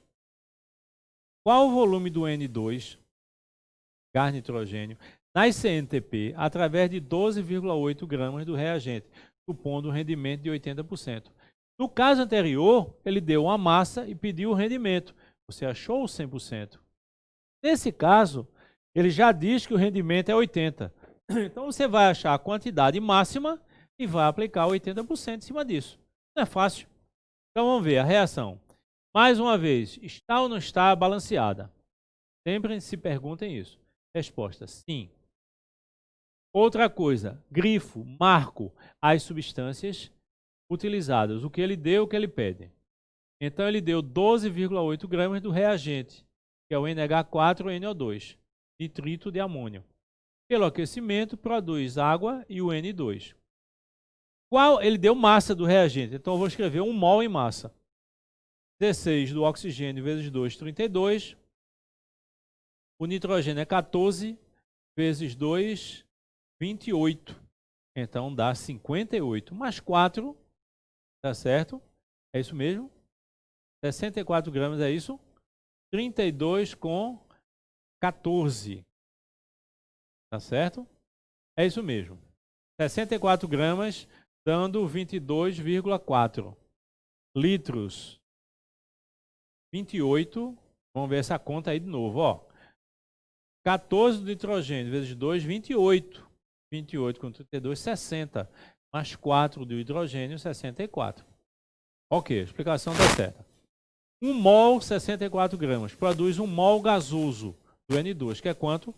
22,4 litros. Qual a massa que ele deu? 12,8, corresponde a X. Fazendo a conta, nós encontramos 4,48 litros. Então, quando eu usar 12,8 gramas do nitrito de amônio, no máximo, nós vamos encontrar 4,48 litros do N2. Tudo bem, ótimo. Mas esse valor é o valor estequiométrico. E o valor estequiométrico é a quantidade máxima que nós podemos obter, que é o 100%. Ele diz que o rendimento é 80%. Então, o que é que eu faço? 4,48 litros, 100%. Qual o volume? Quando eu tiver 80%. Aí faço a conta, encontrei 3,584 litros do N2. Ficou fácil? 5 segundos para olhar.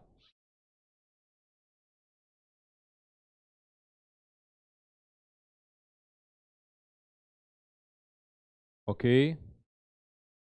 Vamos lá. Vamos fazer uma simulação em relação a essa questão anterior. Vamos imaginar, eu digo assim, uma escola X teve um rendimento de 60% de aprovação. Quantos alunos foram aprovados? Ora, você só pode saber o número de aprovados se você souber quantos alunos existiam na sala. Uma determinada sala de uma determinada escola. Então, você tem que sempre saber o máximo, porque esse máximo corresponde ao 100%. Vamos imaginar que essa sala tivesse 100 alunos. Então, como o rendimento é de 60%, 60% de 100. 100 foram aprovados. A mesma coisa que você vai usar nessa relação de rendimento.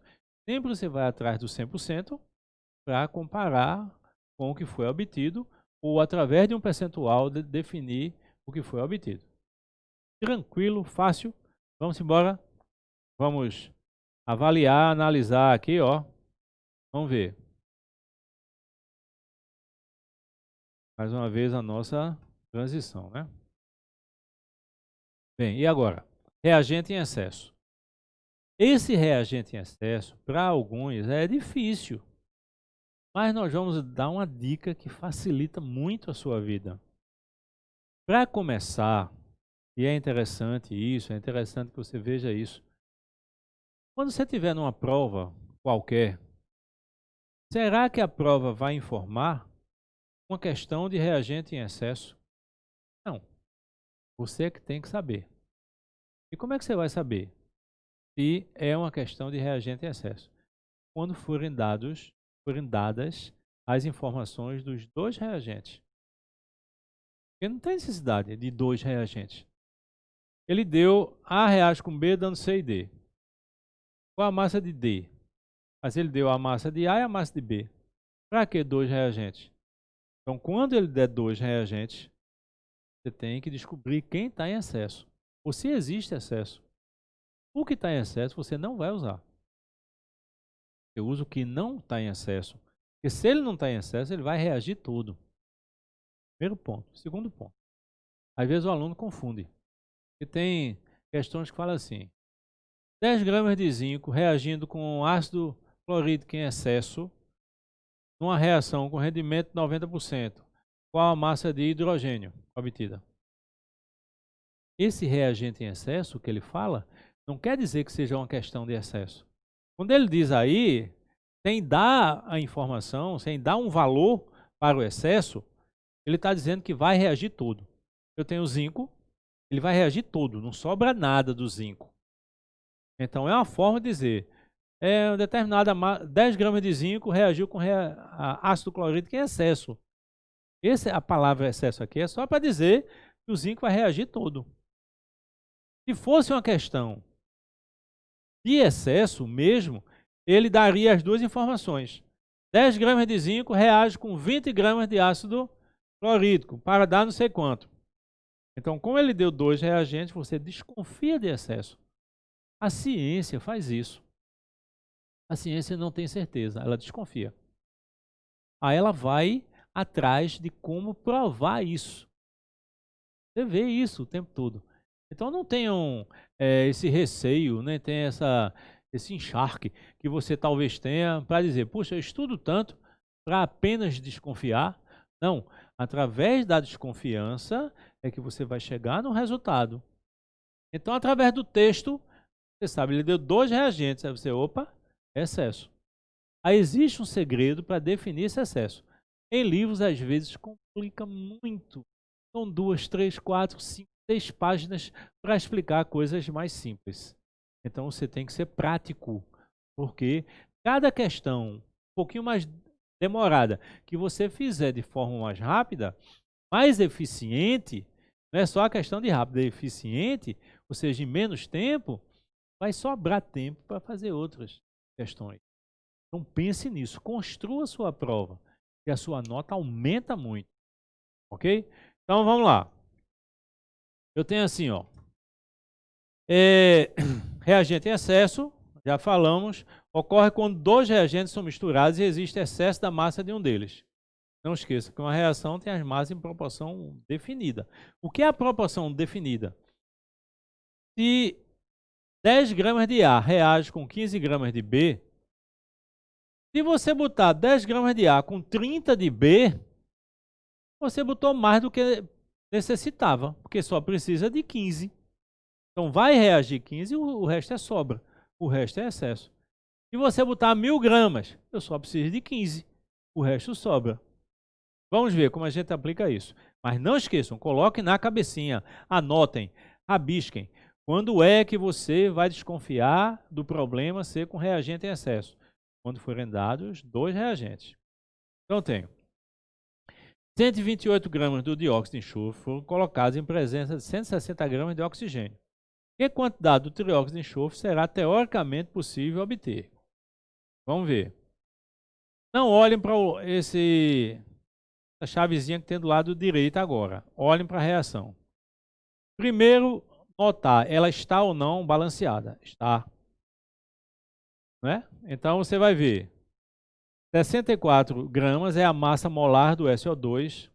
16 gramas do oxigênio. Por quê? Porque é meio O2, então, 1 mol de oxigênio, de átomos de oxigênio. E 80 gramas do SO3. Aí eu vou saber quem está em excesso. Agora olhem para a direita, para essa chavezinha. Você faz no canto da prova. Você pega, na primeira linha, escreve as informações molares. Ou massa, ou número de moles, ou volume, ou seja lá o que for. Na primeira linha, de acordo com o texto. Na segunda linha, você escreve os dados. Então, o que é que foi dado? 128 do SO2, 160 do oxigênio. Existe uma técnica, mas antes de aplicar essa técnica, você nota o seguinte. Existe uma proporção. 128 é o dobro de 64. Então, se reage o dobro de uma substância, todas as outras reagentes ou produtos têm que ser o dobro. Lei de Proust. Ele achou exatamente isso. E a gente viu isso na última aula. Então, se 64, o dobro é 128, que foi a massa que ele deu, eu tenho 16, o dobro de 16 é 32. Mas ele não deu 32, ele deu 160. Então, ele deu a mais. Então, é assim que você descobre quem está em excesso.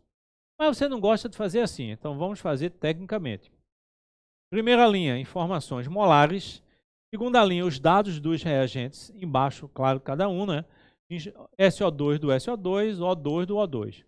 Multiplica invertido. E vê qual o maior número. Veja como ficou fácil. Comparando com o livro, não tem nem o que pensar. O que eu fiz? 64 vezes 160.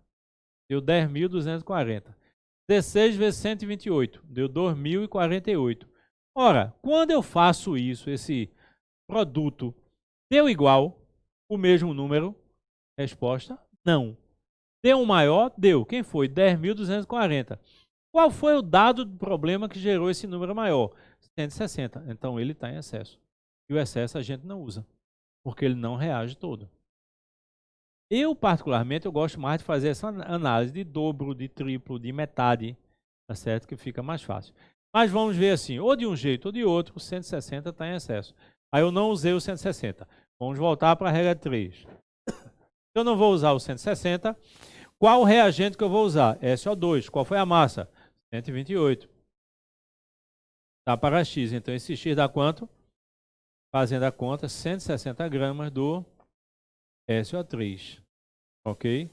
Que é o dobro de 80. Veja, a partir do instante que você sabe que é o dobro, então bastaria ver o dobro de 80. Vê como fica fácil. É só se acostumar com isso. Esse 160 aí foi uma coincidência. Ok? Então, reagente em excesso, para alguns é um pandemônio, para vocês é o céu. Vamos lá. Outro problema. Qual o número máximo de moles de S que pode ser formado quando se faz reagir 5 moles do H2S com 2 moles do SO2, segundo a reação abaixo? Aí você, opa! Você está numa prova, diz opa, bem baixinho, mas fala, opa! O que é esse opa? Foram dados 2 reagentes. Você percebeu isso. Aí o que é que acontece? Você vai desconfiar do excesso. Vamos para a reação. Está balanceada? Resposta, sim. Balanceada a reação enxofre, oxigênio, hidrogênio, a quantidade de um lado é igual a do outro. Ele está falando em massa? Não, está falando em mol. Ah, mas eu me acostumei com a massa. Desacostume. E o que é o número de moles na reação? Os coeficientes. Então, 2 moles do ácido sulfídrico reage com 2 moles do anidrido sulfuroso. Aliás, com 1 mol do anidrido sulfuroso, o coeficiente é 1, dando 3 moles de enxofre. Aí eu vou lá, ó. Qual a forma de descobrir quem está em excesso? Primeira linha, informações molares dos reagentes. 2 está para 1. Segunda linha, os dados. Ele deu quanto do H2S? 5 moles. E do SO2, 2 moles. Vamos ver a relação de dobro, triplo, etc. 2 é o dobro de 1. Olha aí na direita, por favor. Se um é o dobro, o outro tem que ser o dobro. Qual é o dobro de 2? 4. Mas ele deu quanto? 5. Então, está em excesso. Não uso 5, vou usar o 2. Outra forma de você ver, multiplicar invertido. Então, 2 vezes 2, 4. 1 vezes 5, então deu 5, outro deu 4. Não é igual, então está em excesso. O 5 está em excesso. Puxa vida! Essa técnica é muito boa. Assista essa aula mais de uma vez que você não vai ter dificuldade nenhuma em começar os problemas de mol. O que é difícil, na verdade, em mol? A reação, mas no Enem ele dá a reação. E difícil também é o texto. Aí você tem que se acostumar com a linguagem usada, mas sempre recai em um desses casos. Então, vou usar o 2. Então, 1 está para 3, 2 vai para x, o x é 6. Numa prova também você não iria fazer essa conta. Você iria usar a relação de dobro. Se o SO2 foi o dobro do número de moles, então o S vai ser o dobro. Qual é o dobro de 3? 6. Muito legalzinho, é ou não é? Tá bom demais, pessoal. Estequiometria, aquele assunto que é impossível de não cair na sua prova, associando com mol. As reações estão lá, então você vai jogar com isso de tal forma que você chega ao ponto que você quer. Então veja o comum, massa com massa, massa com volume, o que for. Às vezes, esses casos específicos, eles são extremamente usados também. Ok? Vamos lá? Olha aí, ó. Reações consecutivas. Essas reações consecutivas é muito comum de você ver em termoquímica, na lei de Hess. É muito comum. Você já sabe como é que é. Você vai ter 2, 3, 4 reações de forma que você corte para chegar num determinado ponto. Ocorre quando existem 2 ou mais reações para a obtenção de um produto. Exemplo, só com a prática a gente vai descobrir isso. A fabricação do ácido sulfúrico a partir do enxofre apresenta reações consecutivas. Qual a massa de ácido produzida a partir de 400 gramas de enxofre?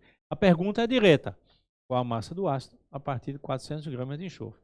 Vamos ver as reações dadas. Detalhe importantíssimo que você tem que saber, que você tem que ter. Uma sequência de reações, você só pode usar uma equação se o número de moles for o mesmo. Isso caiu no Enem o ano passado, ou no outro ano também caiu. Ele vai dar uma estequiometria, só que ele dá 2, 3 reações. Mas acontece que às vezes a equação não está balanceada. Ou então às vezes está, mas o número não é o mesmo. Você diz, que número é esse? Vamos ver. Na primeira reação, S mais O2 dando SO2. Deu 1 mol do SO2. Na segunda reação, 1 mol do SO2 reage com meio mol de oxigênio, dando SO3. Então, notem, na primeira reação foi obtido 1 mol. E na segunda, eu usei 1 mol. Então, aí você pode cortar. Na segunda reação, foi obtido 1 mol do SO3. E na terceira, eu usei 1 mol do SO3. Então, também são iguais, eu posso cortar. Aí, veja bem. Vamos imaginar um caso interessante. Vamos imaginar que na primeira reação tenha dado 1 mol do SO2 e na segunda eu usei 2 moles do SO2. Então o número não é o mesmo. O que é que você faz? Você multiplica uma das reações para dar igual. Por exemplo, se na segunda reação deu 2 moles do SO2 e na primeira tem 1, multiplica todos os coeficientes, não apenas do SO2, de todas as substâncias, por 2.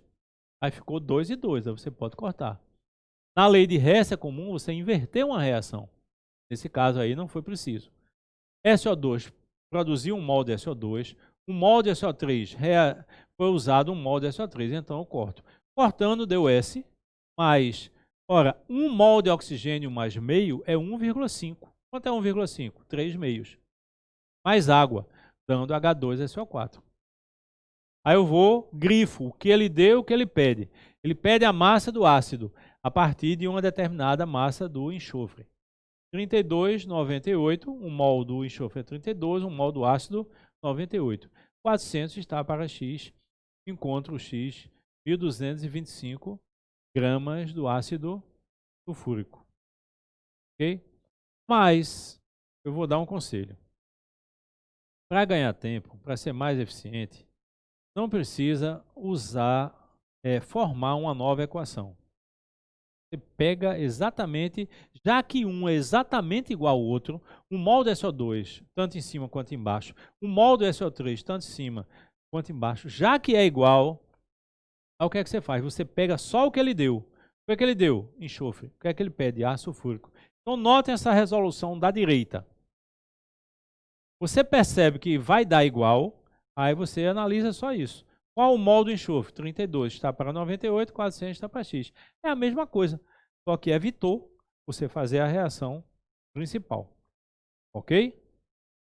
Aí, vamos embora. Quando reagentes são misturas? Bem, nesse caso, tem problemas bem difíceis. Essa letra A não, mas tem problemas bem difíceis. Eu vou dizer por quê. A mistura, ela não guarda uma proporção. A substância guarda, a reação guarda, lei de Proust, mas a mistura não. Estou entendendo o que você está dizendo, guardar proporção. Por exemplo, uma mistura de água e álcool. Eu posso ter 5% de álcool, é uma mistura de água e álcool. Posso ter 30% de álcool, é uma mistura de água e álcool. Posso ter 90% de água e álcool, é uma mistura de água e álcool. Então, existe uma proporção definida, como existe nas fórmulas, quando existe nas substâncias. Então, algumas questões ficam difíceis pela falta desta proporção. Aí o que é que você tem que fazer? Você tem que fazer sistema de equações. Aí fica mais difícil. E não é nem cai diretamente assim essas questões mais difíceis? Provavelmente não. Embora você sabe que em toda prova, seja de física, de química, de biologia, de história, de geografia, seja a matéria que for, mas sempre tem assim 2, 3, 4 no nível mais avançado. Então pode ser.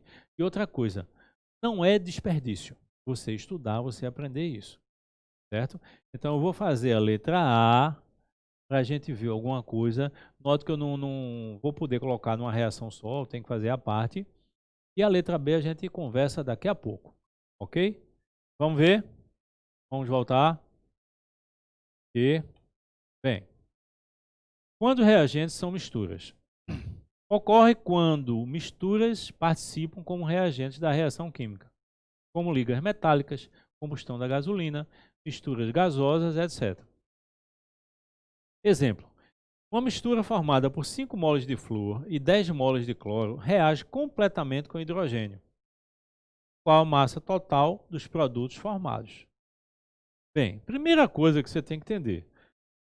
Eu não posso colocar numa reação 5 moles do flúor e 10 moles do cloro, porque não quer dizer que isso seja proporcional aos coeficientes. Então, o que é que eu vou fazer? Vou fazer o flúor, vou fazer o cloro e depois eu somo. A mistura tem esse empecilhozinho. Aí veja, primeira reação, flúor, reagindo com hidrogênio, dando HF. Coeficientes. 1 mol do flúor produz 2 vezes 20 gramas do HF. Hidrogênio é 1, flúor é 19, 20. Pode associar mol com massa? Pode. É aquele tipo de questão que nós vimos na primeira aula de estequiometria. Muitas perguntas numa reação só. Se é proporcional ao coeficiente, você pode usar. Quantos moles foram usados de flúor no texto? 5. Então, 1 mol produz 2 vezes 20 gramas do HF. Aí você faz, por que você está pegando o HF? Porque ele quer saber a massa total dos produtos. Tanto na primeira reação quanto na segunda, só tem um produto. Qual o produto da primeira reação? HF. Qual o produto da segunda reação? HCl. Então, o X na primeira reação vai ser quanto? 200 gramas. 5 vezes 2 vezes 20. 200 gramas do HF. Então, essa é a massa obtida numa reação completa do hidrogênio com 5 moles de flúor. Vamos para a segunda reação. Cloro reage com hidrogênio dando HCl. 1 mol de cloro, 2 vezes 36,5 gramas de HCl, que é a massa molar. Eu não tenho 1 mol, tenho 5. Aliás, tenho 10 moles do cloro, ele diz no texto. Então vai ser X. Fazendo a conta, 10 vezes 2 vezes 36,5. 730 gramas do HCl. Certo? Aí saiu só HL.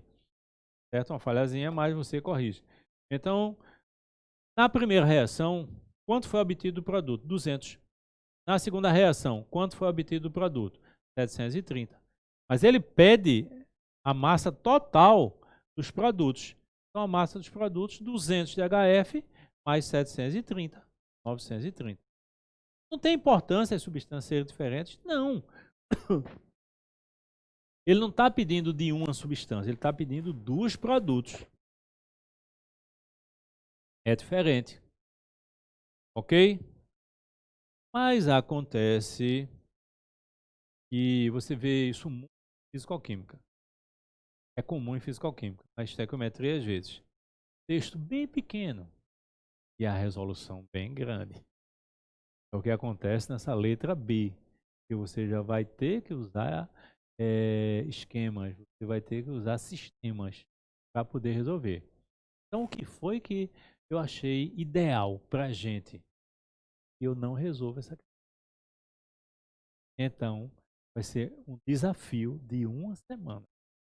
Você tem 1 semana para tentar resolver essa letra B. É como um desafio. Para algumas pessoas, essa palavra desafio é impactante. Ok? Mas é isso que eu quero, que seja mesmo impactante. Que você vá atrás, pegue um papel, rabisque, vá para um lado, vá para o outro. O número de variáveis é muito grande. Então, como é que você chega a isolar essas variáveis? Só em você tentar, você já está evoluindo, você já está pesquisando bem. Tá certo? Então, vamos fazer a nossa transição aqui para a gente colocar na tela essa questão. Olha a palavra aí. 24 gramas de uma mistura de H2 e CO queimam completamente, produzindo 112 gramas de produtos finais. Quais as massas de H2 e CO existentes na mistura inicial? Bem, ele não deu a reação. Então, o primeiro desafio é saber, quando você queima H2, qual é o produto? Quando você queima CO, qual é o produto? Depois, você quer saber as massas dos reagentes, H2 e CO. Então, você vai tentar fazer. É uma questão que nem todo mundo faz. Mas, é como eu falei para vocês, só em tentar fazer essa questão, só em tentar, você já está evoluindo, você já está aprendendo. Repassem estequiometria. Ah, mas eu não tenho um caderno. Passa no... Rapaz, o caderno está lá esperando. Algumas pessoas de fora, a gente está ainda decidindo o caderno, se a gente vai mandar por PDF, tem algumas pessoas dizendo uma coisa, dizendo outra, para a gente poder chegar num determinado ponto.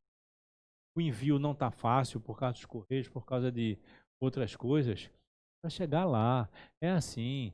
Veja bem, às vezes vai dormir completamente desmotivado. Você vai dormir pensando, poxa, sei não, acho que não vai dar não. Normal, é comum. Você acorda, outro dia, você para e olha assim, estou lutando até agora, por que é que eu vou me entregar? Pegar nada. A vaga é minha. E tem mais, você quer medicina? Mais 80. 80, no mínimo. Tem mais 80 vagas devido ao bônus. Então você vai esquecer isso? Vai? Não pode, você tem que ir atrás. Você tem que acreditar em você. Chega um ponto que ninguém acredita na gente. Então, é importante que você defina que você acredita em você. Você acredita em você, se você gosta de você mesmo. Ah, mas tem alguns defeitos, mas eu não consigo evoluir. Diga isso aí, basta mudar o tempo. Eu não consigo. Diga isso, diga eu não conseguia, mas vai conseguir. Converse com amigos, converse com familiares, converse com os professores, tá certo? Então eles vão esclarecer exatamente o que é isso.